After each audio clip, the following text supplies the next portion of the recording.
This channel does not promote any violent, harmful, or illegal activities. All content provided by this channel is meant for an educational purpose only.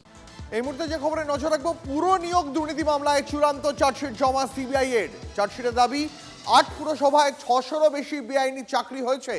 চার্জশিটে অভিযুক্ত হিসাবে নাম অয়নশীলের সংস্থা ABS info জোনের। আলিপুর আদালতে CBI কোর্টে chargesheet জমা।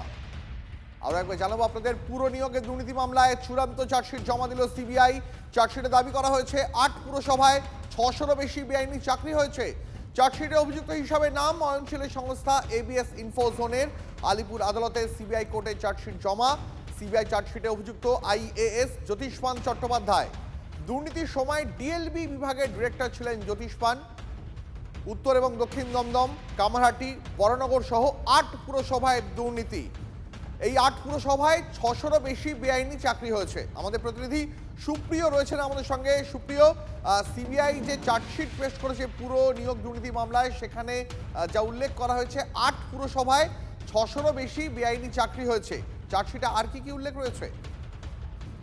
সব থেকে তাৎপর্যপূর্ণ যে এই যে চার্জশিট জমা করা হলো সিবিআই তরফ থেকে পুরো নিয়োগ দুর্নীতি মামলাতে, এটাই কিন্তু একেবারে চূড়ান্ত চার্জশিট, এমনটাই সিবিআই তরফ থেকে দাবি করা হচ্ছে।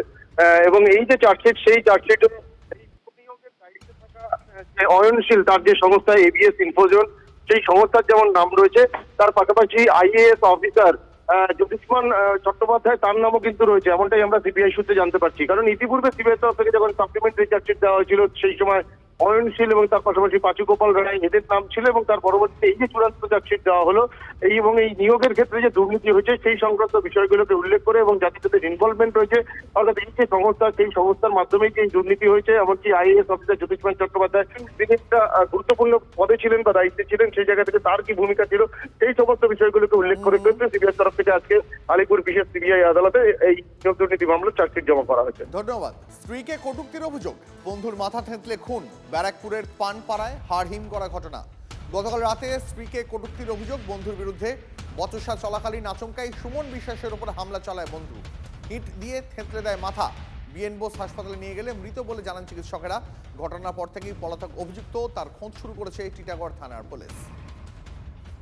আমার মনে হয় মানে বন্ধু বান্ধব নেশা ভাঙ করে 1 জানুয়ারিতে বাকবিতণ্ডা হয়েছে, তার থেকে মানে ইনটক্সিকেটেড অবস্থায়,